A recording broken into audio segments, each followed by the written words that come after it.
यह कहानी है गरीब मनोज की। मनोज अपनी पत्नी रत्ना और बेटी महक और बेटे करण के साथ मुंबई में काम की तलाश में आता है।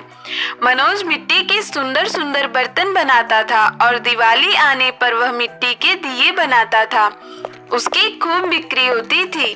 पूरा परिवार खुशहाल था और मनोज के घर का खर्चा भी अच्छे से चल रहा था कि एक दिन अचानक दुर्घटना में मनोज की मृत्यु हो गई। उसकी मौत से पूरे परिवार पर मानो पहाड़ टूट पड़ा।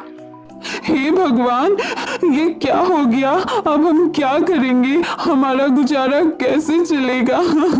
यह सब देखकर उसकी बेटी महक भी बहुत दुखी थी। हालांकि महक की उम्र अभी 12 साल की ही थी, लेकिन फिर भी उसने अपने परिवार की परिस्थिति को समझा और अपनी माँ से बोली, मम्मी तुम चिंता मत करो, पापा के काम को अब मैं संभाला करूँगी, हमें कोई परेशानी नहीं होगी। तुम क्या कर लोगी बेटा? तुम तो अभी इतनी छोटी हो, मुझे ही कुछ करना होगा। इसके बाद रत्ना दूसरों के घरों में झाड़ू पोछे का काम करने लगी। धीरे धीरे किसी न किसी तरह से काम चलने लगा, लेकिन भगवान को कुछ और ही मंजूर था। अचानक से ही रत्ना की तबीयत खराब हो गई। उसने अपना इलाज करवाया पर उसे कोई फायदा नहीं हुआ। इतनी दवा हो रही है पर मैं ठीक नहीं हो रही हूँ। अब कैसे चलेगा काम? हे ऊपर वाले, तू हमारी कैसी परीक्षा ले रहा है? माँ तुम चिंता मत करो, मैं हूँ ना। मैं पिताजी का काम शुरू कर देती हूँ। दिवाली आ गई है, मैं दिए बनाऊंगी, हमारा खूब काम चलेगा और फिर सब कुछ ठीक हो जाएगा। लेकिन बेटी, तुझे कहाँ दिए बनाने आती है? माँ मैं सारा काम पिताजी से सीख चुकी हूँ। मैं पिताजी के साथ काम करते करते सब कुछ सीख चुकी हूँ। फिर महक मिट्टी ले आई। बड़ी मेहनत से उसने उस मिट्टी को तैयार करके खूब सारे डिजाइनर और सुंदर सुंदर दिए बनाए और उन्हें बाजार बेचने के लिए चली गई। फिर शाम को जब वह घर पर आई तो बहुत निराश थी। क्या हुआ महक बेटी, तू इतनी उदास क्यों है? मम्मी अब बाजार में इन दियों को कोई नहीं लेता है। इनकी जगह पर अच्छी अच्छी बिजली की झालरें और रंगीन बल्ब आने लगी है। सब वही खरीद कर ले आते हैं। हमारे इन दियों को कोई नहीं लेता है, इसीलिए उनकी बिक्री नहीं होती है। यह सब सुनकर रत्ना और भी दुखी हो जाती है और मन ही मन माता लक्ष्मी को याद करती है। उधर दूसरी तरफ रत्ना के घर से थोड़ी ही दूर पर अंजलि रहा करती थी, जो गरीबों की मदद किया करती थी। वह बाजार से आते जाते समय रोज ही महक को देखती थी।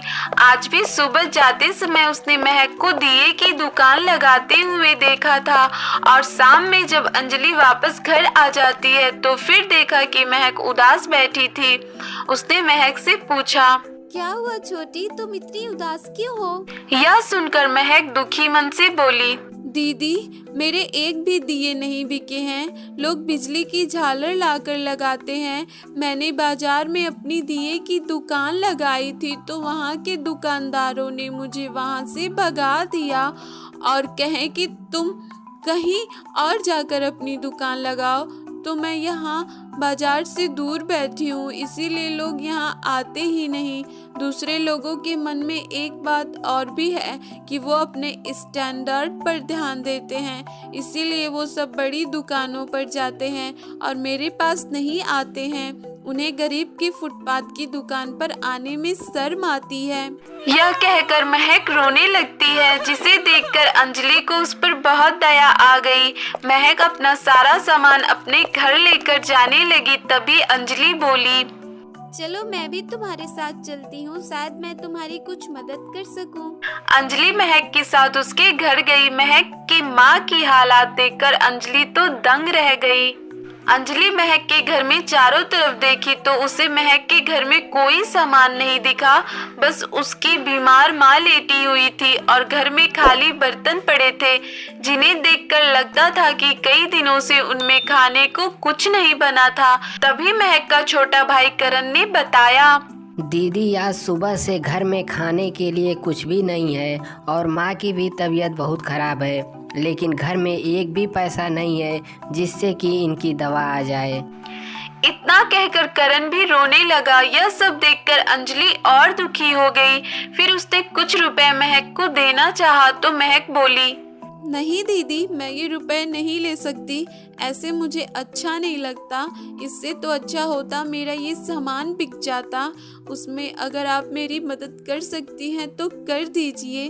महक की इन बड़ी बात को सुनकर अंजलि बहुत प्रभावित हुई और बोली, यह पैसा तो अभी तुरंत के लिए है, तुम जाकर आंटी के लिए दवा ले आओ और कुछ खाने पीने का प्रबंध करो, मैं तुम्हारी मदद करूंगी।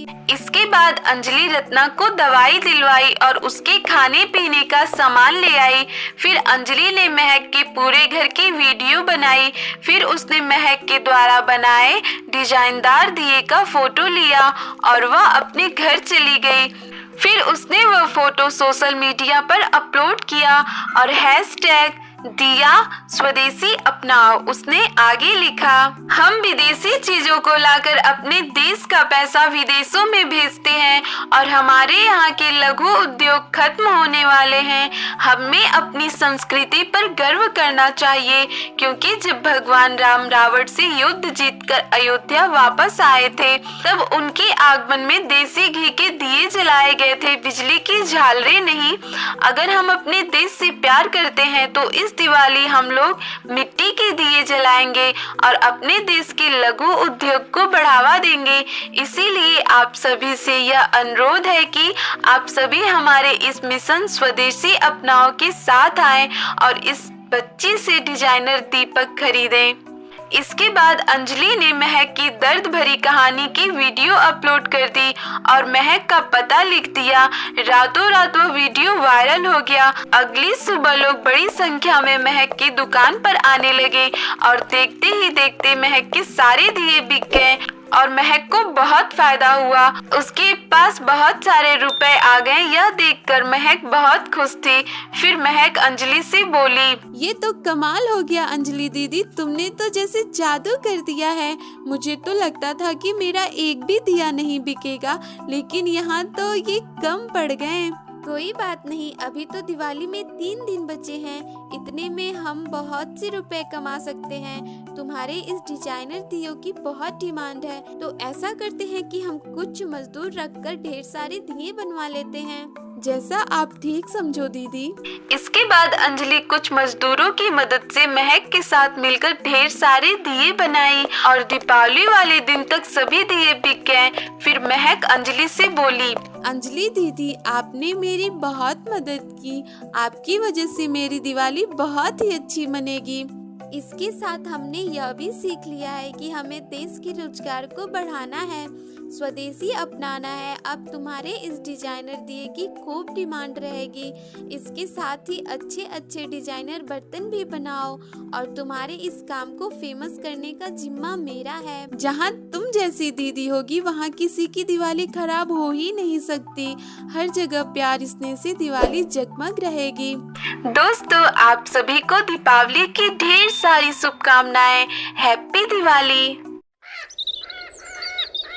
यह कहानी है अयोध्या शहर से थोड़ी दूर बसे गांव जनकपुर में रहने वाले एक गरीब परिवार की, जिसमें मयंक, उसकी पत्नी माला और 5 साल के बेटे रवि रहते थे। मयंक बहुत ही गरीब था। वह सब्जियां बेचकर अपने परिवार का गुजारा करता था। दिवाली का समय नज़दीक आ गया था, पर मयंक के सब्जी का काम कुछ अच्छा नहीं चल रहा था। मयंक इस बात से बहुत परेशान था कि वह इस दिवाली में अपने बेटे के लिए पटाखे, मिठाइयाँ और नए कपड़े कहाँ से लाएगा। एक दिन जब मयंक शाम को घर आया तब उसकी पत्नी बोली, सुनो जी, दिवाली आ गई है। रवि नए कपड़े को बोल रहा था और कह रहा था कि उसके सभी दोस्त ढेर सारे पटाखे ला रहे हैं और उसे भी पटाखे चाहिए और घर में कुछ ही दिनों का राशन बचा है। हमारे पास तो इतने पैसे भी नहीं है कि हम इस बार की दिवाली अच्छे से मना पाएं। यह सब बातें सुनकर मयंक और भी परेशान हो जाता है और वह माला से बोला, माला, तुम चिंता मत करो, माता रानी पर विश्वास रखो, सब अच्छा होगा। माता रानी कभी भी अपने भक्तों का बुरा नहीं करेंगी। मयंक माता रानी का बहुत बड़ा भक्त था वह रोज सुबह मंदिर जाकर माता रानी की पूजा करता और फिर उसके बाद अपना काम शुरू करता। अगले दिन मयंक को सब्जी बेचते बेचते ज्यादा रात हो जाती है। सब्जी बेचकर मयंक जंगल के रास्ते से घर आ रहा था। आज तो ज्यादा ही देर हो गई है, तेजी से चलना पड़ेगा। ऊपर से यह इतना भयानक जंगल है। मयंक तेजी से चलने लगता है। थोड़ी दूर चलने पर उसे एक औरत मिलती है। मयंक उस औरत को देखकर मन ही मन बोला, इतनी रात में ये औरत इस सुनसान जंगल में क्या कर रही है? मयंक उस औरत के पास जाकर बोला, कौन हो तुम और इतनी रात को यहाँ क्या कर रही हो? वह और कुछ नहीं बोलती है और रोने लगती है। उस औरत को इस तरह रोता देखकर मयंक बोलता है, क्या हुआ? तुम इस तरह रो क्यों रही हो? चुप हो जाओ और मुझे बताओ कि क्या हुआ। हो सकता है मैं तुम्हारी कुछ मदद कर सकूं। मयंक के पूछने पर भी वह औरत कुछ नहीं बोलती है और बस रोती रहती है। यह सब देखकर मयंक को कुछ अजीब लगता है। तभी मयंक उस औरत के पैरों की तरफ देखता है और मयंक घबरा जाता है। हाँ, ये क्या? इसके पैर तो उल्टे हैं। मयंक समझ जाता है कि वह एक चुड़ैल है। हे भगवान, मेरी रक्षा करो।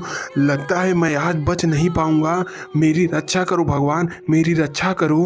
उसकी यह बात सुनकर चुड़ैल रोते हुए बोलती है, डरो नहीं, मैं तुम्हारा कुछ नहीं करूंगी। मुझे तुम्हारी मदद चाहिए। कौन हो तुम और तुमको कैसी मदद चाहिए? मैं इसी गांव में अपनी बेटी के साथ रहती थी। मैं लक्ष्मी पूजा के लिए मूर्ति बनाने का काम किया करती थी। उससे ही हमें 2 वक्त का खाना नसीब होता था।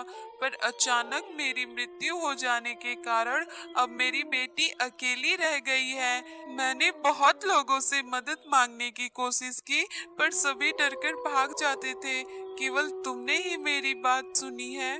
मयंक उसकी बात सुनकर उसकी मदद के लिए तैयार हो जाता है। तुम चिंता मत करो, मैं तुम्हारी मदद करूंगा और अब से मैं तुम्हारी बेटी का ख्याल भी रखूंगा। उसे अपनी बेटी की तरह मानूंगा। उसकी यह बात सुनकर वह चुड़ैल बहुत प्रसन्न होती है और मयंक को अपने घर का पता बताती है। और फिर मयंक उस चुड़ैल की बेटी को लेकर अपने घर पहुंचता है, जिसे देखकर उसकी पत्नी माला बोलती है, ये कौन लड़की है जी? आप इसे यहाँ क्यों लाए हैं? मयंक माला को सारी बात बताता है। और राधा अब से यहीं रहेगी हमारी बेटी बनकर। हम तो खुद का गुजारा बहुत मुश्किल से कर पा रहे हैं। अब आप इसका पालन पोषण कैसे करोगे? तुम घबराओ नहीं, सब हो जाएगा।